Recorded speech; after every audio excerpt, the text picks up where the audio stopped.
Hey fellow gamers, Chatty Sisa here. Today we're looking at one of the most chilling events in the Expanse universe, the Eros Station Incident.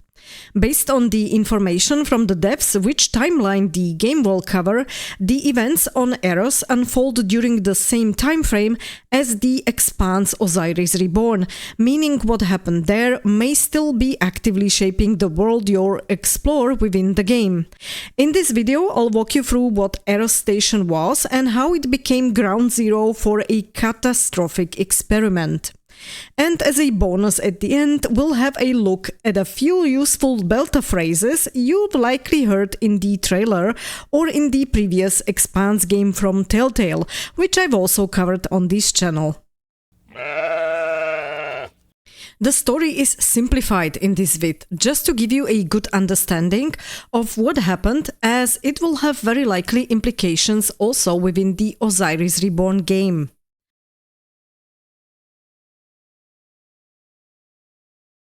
Eros, officially designated 433 Eros, is a real asteroid in our solar system located between Mars and Jupiter.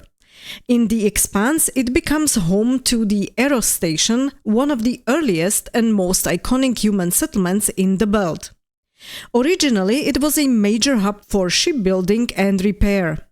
Eros helped launch humanity's early expansion into space, and it wasn't just a stopover, it served as a lifeline in the farther reaches of our solar system.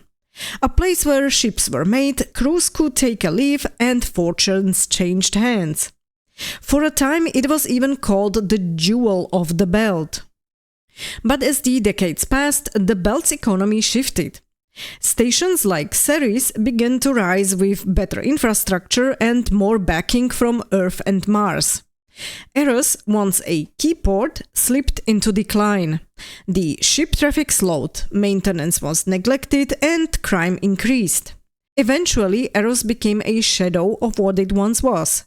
Overcrowded, underfunded, and largely forgotten by the inner planets that still claimed to oversee it. By the time we enter the story, Eros is mostly known for its low docking fees, seedy hotels, and vice tourism. It's a place where you can disappear. A place where rules are flexible and accountability is optional. And that, tragically, is exactly what made it such an ideal location for a covert experiment with something humanity never should have touched. The Eros incident wasn't an accident, it wasn't a freak outbreak, it was a deliberate experiment orchestrated by a powerful Earth-based corporation called Protogen. On the surface, Protogen appeared to be just another security and biotech firm. But behind that corporate facade was a far more disturbing agenda. Years before the events on Eros, a Martian survey mission uncovered something strange on the moon Phoebe. A substance unlike anything humanity has encountered before. Protogen was brought in as a research partner, but once they realized the alien nature of the discovery, they seized control of the entire operation and gave the substance a name: the Protomolecule. From that point on, their focus wasn't science, it was weaponization. They wanted results fast, and they weren't interested in waiting for ethics boards or safety procedures. What they needed was a place where they could test the protomolecule on a large population without interference. Eros fit their needs perfectly. It was densely populated, politically neglected, and economically dependent on whatever money flowed in, legal or otherwise. In the eyes of Protogen, it was disposable. To set the stage, they quietly removed their visible presence from the station and replaced the official security forces with a puppet group under their control.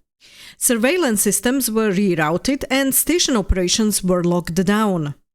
Initially, the plan was to bring the protomolecule directly to Eros aboard a stealth ship named the Anubis. But that ship never reached the station. One of the people who encountered it was Julie Mao, a young OPA member who unknowingly became infected. After escaping the Anubis in a shuttle, she made her way to Eros, and, without realizing it, brought the protomolecule there herself. What followed was nothing short of horror. The infection spread rapidly, but this wasn't a normal virus. Victims weren't just killed, they were transformed. Their bodies were broken down and rebuilt into something completely unrecognizable. Some were absorbed into walls, others fused into ceilings and floors.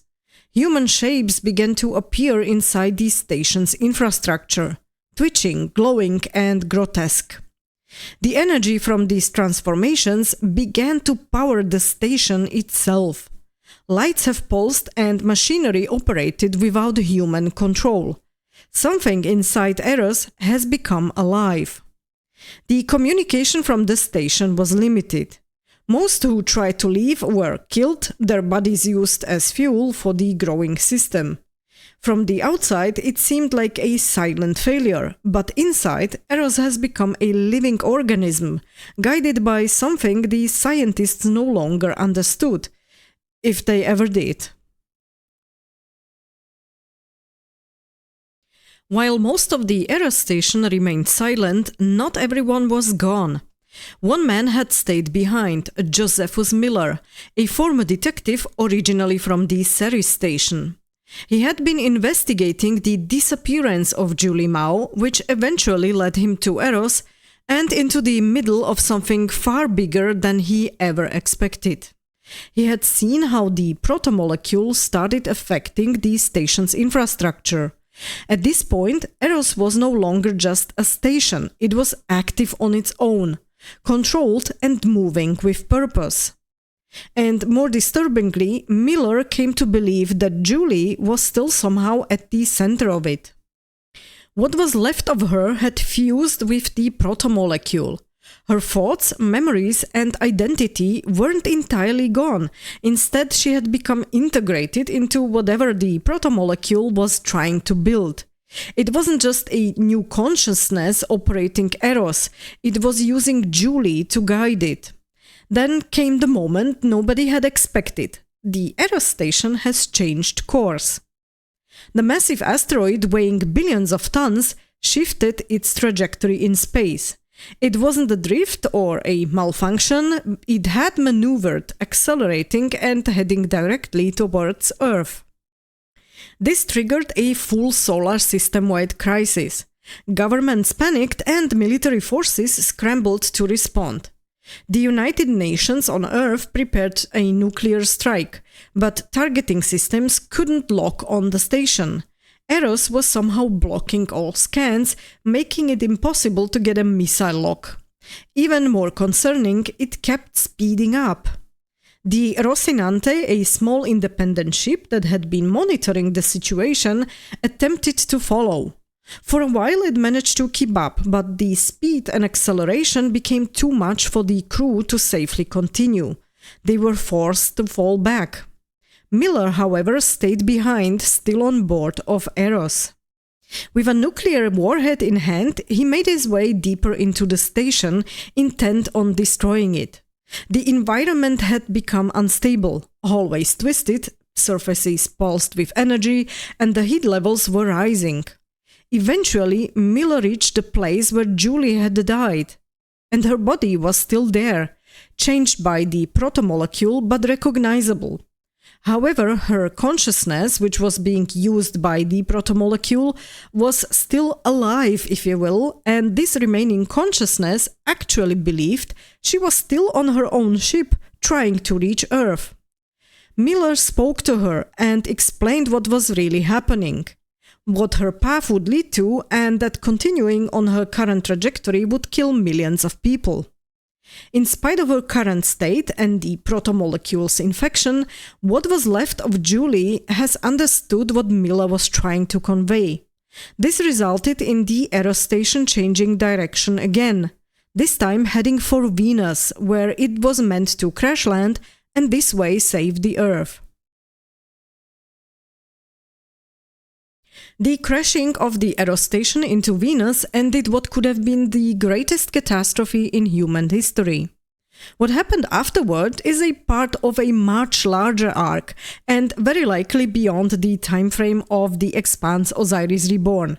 We can revisit that side of the story once the game is out and we know just how much it touches on these specific events, whether it's through dialogue, direct missions, or just part of the background lore. For now, what matters is that the Eros Station Incident marks a turning point in the system's history. It reshaped politics, deepened the tensions, and left the belt more fractured and furious than ever. And speaking of the belt, let's wrap up with something a bit lighter. A quick look at Belter Creole, the unique mix of languages and slang spoken by the people living in the belt.